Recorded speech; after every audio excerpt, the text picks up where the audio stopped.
Hello friends, I am Anjali Pandey. Digital classes by Anjali में आपका स्वागत है। आज मैं बहुत ज़्यादा इम्पॉर्टेंट टॉपिक लेके आई हूँ जिसकी बहुत ज़्यादा मेरे पास डिमांड आ रही थी। लोगों के बहुत से क्वेश्चन आ रहे थे कि मैम प्लीज़ आप इस टॉपिक पे एक वीडियो बनाइए। थाउजेंड्स ऑफ कमेंट मेरे पास इस टॉपिक के लिए आई थी। तो आज मैं बहुत ही डिमांडिंग वीडियो लेके आई हूँ, ठीक है। और उस वीडियो का नाम है एक्शन रिसर्च, ठीक है। आज मैं बताऊँगी कि क्रियात्मक अनुसंधान, जिसे इंग्लिश में एक्शन रिसर्च बोलते हैं, वो फाइल आपको कैसे बनानी है, क्या करना है उसके लिए, ठीक है। आज का जो मेरा वीडियो है वो टोटली डेडिकेटेड है क्रियात्मक अनुसंधान फाइल।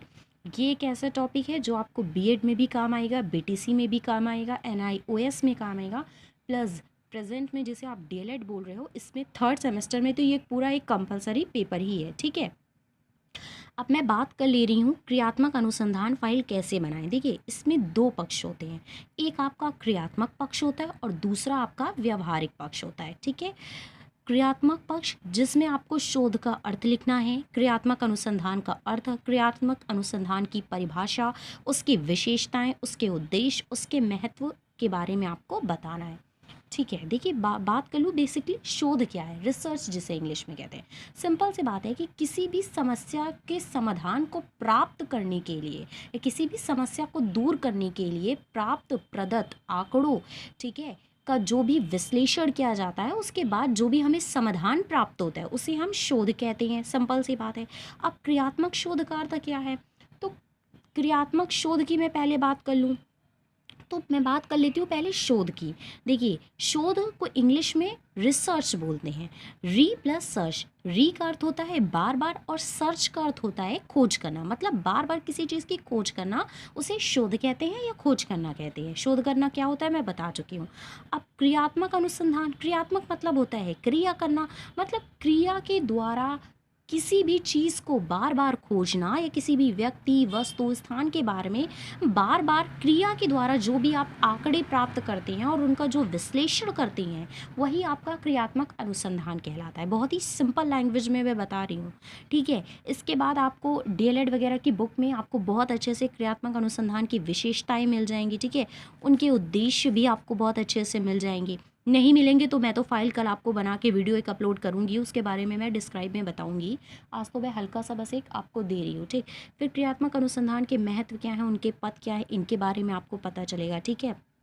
ये जो था, ये तो आपका बेसिकली क्रियात्मक अनुसंधान से संबंधित है कि क्या कैसे क्या है। शोधकर्ता आपको लिखना है, पहले आपको एक A4 शीट का पेपर लेना, उसमें अच्छे से क्रियात्मक अनुसंधान लिखना है।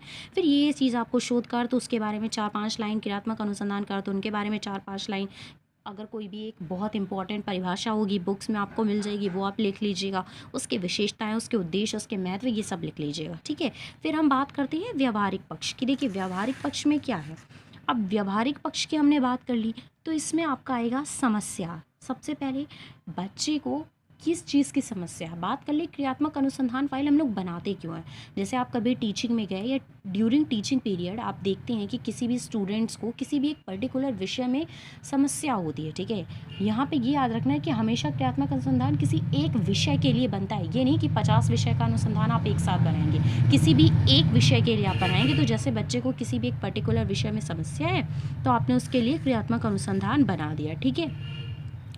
अब जब आपने समस्या बनाई तो आप देखते हो कि बच्चे को समस्या किस विषय में, हिंदी में है, इंग्लिश में है, पर्यावरण में है, संस्कृत में है, कंप्यूटर में है, किस विषय में समस्या आपने वो लिखी। अब समस्या कथन, उस विषय में क्या समस्या आ रही है। जैसे मैं बात कर लूँ कि जो मैं बनाऊंगी वो इतिहास से संबंधित बनाऊंगी और वो मैं आपको दिखाऊंगी। अब समस्या मैंने मान ली कि आप लिखेंगे कि कक्षा 6 के बच्चे को इतिहास विषय में समस्या है, ठीक। समस्या कथन की मतलब वो समस्या कथन लिख रहे हैं कि इतिहास विषय में उसको समस्या है कि वो इतिहास विषय में रुचि नहीं ले रहा है, ठीक है, और उसे इतिहास विषय समझ में नहीं आ रही है, उसका समस्या कथन हो जाएगा। अब अनुसंधानकर्ता का नाम, यहाँ पे आप अपना पूरा नाम लिखेंगे, अपना नाम लिखेंगे, अपना प्राथमिक विद्यालय लिखेंगे, अपने विद्यालय का नाम लिखेंगे, आपके सेमेस्टर में वो सारी डिटेल आप यहाँ पे फिल करेंगे। फिर समस्या की पृष्ठभूमि, पृष्ठभूमि मतलब कि आपने कब देखा कि उसको ये समस्या आ रही, तो आप लिखेंगे कि शिक्षण के दौरान कक्षा 6 के बच्चों में मैंने पाया कि उनमें से कुछ बच्चे जो हैं वो इतिहास विषय में रुचि नहीं ले रहे हैं और उनको इतिहास विषय समझ में भी नहीं आ रहा है, ठीक। अब समस्या के संभावित कारण एवं उद्देश्य, अब आप ये देखेंगे कि उस पर्टिकुलर बच्चे को जो इतिहास विषय में समस्या है, ठीक है, वो किस कारण से है। ठीक है, कि उसे शिक्षक नहीं समझ में आ मतलब उसे शिक्षक की भाषा नहीं समझ में आ रही है, या पहले जो भी शिक्षक उसे मिले थे वो अच्छे से एक्सप्लेन नहीं कर पा रहे थे, या बच्चा इतिहास में खुद को जोड़ नहीं पा रहा है, ठीक है, या उसे कुछ भी इतिहास में नहीं समझ में आ रहा है ये, ठीक है, या फिर वो अपने प्राचीन जो भी पुरातत्व वगैरह है जो अवशेष है उसको समझ में नहीं आ रही है, उसे प्रैक्टिकल नहीं पढ़ाया गया, उसे कभी भी इतिहास के बारे में कभी भी कोई जानकारी नहीं मिली, कभी उसे वास्तविकता से जोड़ के नहीं पढ़ाया गया। मतलब बेसिकली रीज़न क्या है, आप उस रीज़न को फाइंड करेंगे, फिर उसका उद्देश्य मतलब ये कहाँ से आया, ठीक। आप क्रिया परिकल्पना में मतलब आप आपने जो भी सोचा, जो भी देखा, उसको अपनी भाषा में कुछ पैराग्राफ आप लिख देंगे। अब साधन व उपकरण निराकरण हुई, तो आप इन जो भी समस्या आपने फाइंड की या जो कुछ भी अभी तक आपने देखा बच्चों में, उसको दूर करने के लिए आप किन किन साधनों का प्रयोग कर सकते हैं। जैसे आप बच्चे को कहीं भ्रमण के लिए किसी दिन लेके जा सकते हैं किसी ऐतिहासिक स्थल पे, ठीक है, जैसे इमामबाड़ा वगैरह हो गया, आपके आसपास कोई भी जो भी स्थल है, बच्चे को आप चार्ट वगैरह के माध्यम से समझाएंगे, पुराने ज़माने के इतिहासकार के चित्र लाएंगे, इतिहास के आप जो औजार वगैरह पुराने ज़माने में होते थे वो लाएंगे, कोई आप अपनी मूवी जो है वो डाउनलोड करके अपने फ़ोन में लाएंगे और एक दिन उनको अच्छे से प्ले करके दिखाएंगे, ठीक है। मतलब आप क्या करेंगे, ठीक है।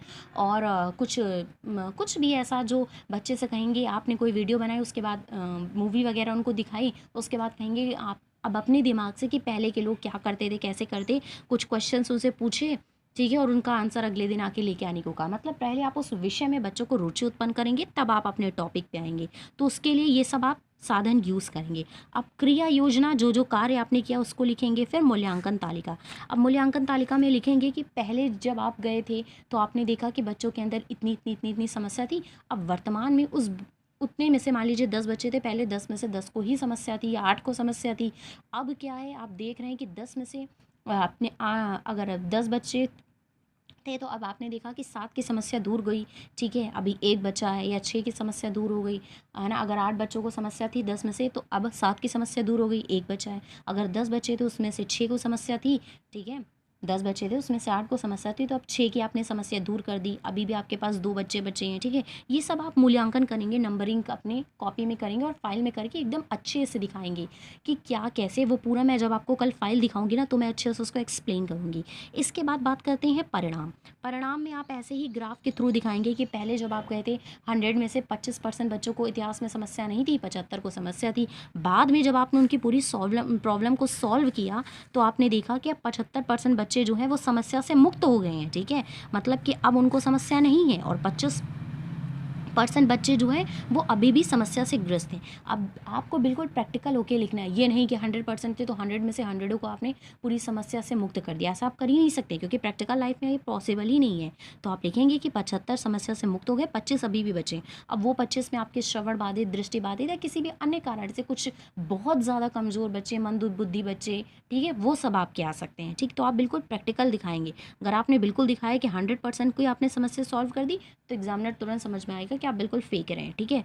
तो प्रैक्टिकल चीज़ों से आपको एग्जामिनर को कनेक्ट करना है, और यही चीज़ आपकी फ़ाइल वहाँ पे चेक भी होगी, ये फ़ाइल, ठीक है। अब मैं बात कर लूँ, अब आप देख सकते हैं जैसे मैंने पहले दिखाया कि 75% बच्चे समस्या ग्रसित थे और 25% जो थे समस्या से मुक्त थे। बाद में 25% समस्या से ग्रसित है और 75% समस्या से मुक्त हैं। इसके बाद मैं बात कर लेती हूँ, देखिए निष्कर्ष। निष्कर्ष में आप लिखेंगे कि शिक्षण के दौरान आपने ये पाया था कि बच्चों को इतिहास विषय में रुचि नहीं थी, वो इतिहास से जुड़ाव नहीं महसूस कर पा रहे। तो आप लिखेंगे कि ये सब आपने पहले समस्या लिख दी, फिर आप लिखेंगे कि बच्चों को किस शिक्षा के दौरान या शिक्षण के दौरान बच्चे को किसी भी स्तर पे किसी भी विषय से संबंधित किसी भी प्रकार की समस्या हो सकती है, परंतु क्रियात्मक अनुसंधान के द्वारा किसी भी समस्या का पूर्ण रूप से निष्कर्ष प्राप्त किया जा सकता है, समाधान प्राप्त किया जा सकता है और उस समस्या को दूर किया जा सकता है। मतलब जो भी आपने बिल्कुल नेचुरली किया वही सब आपको अपनी भाषा में लिख देना है। अब बहुत से क्या करते हैं बच्चे, सुझाव पहले लिखते हैं, निष्कर्ष बाद में लिखते हैं, लेकिन अकॉर्डिंग टू माई पर्सपेक्टिव अगर आप देखेंगे तो सुझाव लास्ट में लिखते हैं, क्योंकि ये सब जो भी आपने किया वो रिगार्डिंग एक्शन रिसर्च फाइल से रिलेटेड किया था। अब सुझाव आप ये देंगे कि मेरे हिसाब से अब हमें ये कार्य करनी चाहिए ताकि भविष्य में कभी भी हमें बहुत जल्दी ही क्रियात्मक अनुसंधान की आवश्यकता ना पड़े। अब आपको क्या करना है कि टीचर्स मतलब शिक्षक को सभी बच्चों को साथ में लेके चलना होगा। शिक्षक सभी बच्चों पे समान ध्यान दें। ऐसा ना हो कि केवल जो बच्चे पढ़ने में अच्छे हैं उन पे ध्यान दें, जो बच्चे पढ़ने में कमज़ोर हैं उन पे कम ध्यान दें। शिक्षक को ज़्यादातर मूर्त चीज़ों से बच्चों को अवगत कराना होता है और मूर्त ज्ञान नहीं देना होता है। शिक्षक को वास्तविकता से बच्चों को जोड़ना होता है, ठीक है। शिक्षक को ज़्यादातर दृश्य और श्रव्य सामग्री का प्रयोग करना होता है। शिक्षक को ज़्यादातर चार्ट और ग्राफ का प्रयोग करना होता है, ठीक है। शिक्षक को बच्चों को अवसर देने होते हैं, ठीक है, ताकि वो उस विषय से जुड़ाव महसूस करें और अपने भी जो भी उनके संवेग है, जो भी उनके विचार है, उसको प्रकट कर सके। भयमुक्त वातावरण होना चाहिए ताकि बच्चे को कुछ भी ना समझ में आए, वो शिक्षक से भय रहित होकर किसी भी बात को बहुत अच्छे से पूछ सके। ये सब सुझाव दिए जाते हैं।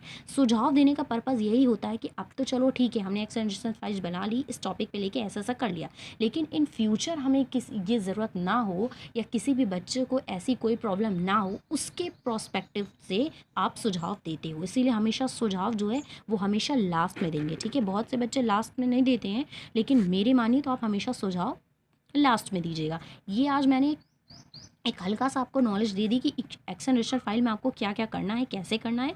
बाकी कल मैं फ़ाइल लेके आऊँगी, उसको आप अच्छे से देखिएगा वीडियो, ठीक है। आज के लिए बस इतना ही। डिजिटल क्लासेस बाय अंजलि से जुड़े रहिए। मुझे इंस्टाग्राम पे फॉलो करिए, यूज़र नेम है डिजिटल अंजलि। मुझे और टेलीग्राम पे फॉलो करिए डिजिटल क्लासेस बाय अंजलि। और ऐसे ही मेरे वीडियो को ज़्यादा से ज़्यादा शेयर करिए, लाइक करिए, सब्सक्राइब करिए, ठीक है, ताकि आप मेरी जो भी नया वीडियो है उसकी नोटिफिकेशन सबसे पहले आपके पास पहुंच जाए। तो फिर से मैं रिपीट करूँ कि ज़्यादा से ज़्यादा शेयर करिए। कल मैं इसकी एक फ़ाइल लेके आऊँगी। आज तो मैंने बस ऐसे ही आपको एक हल्का सा इसका पूरा आइडिया दे दिया कि बेसिकली इसको क्या कैसे करना है, ठीक है। Thank you for watching my videos.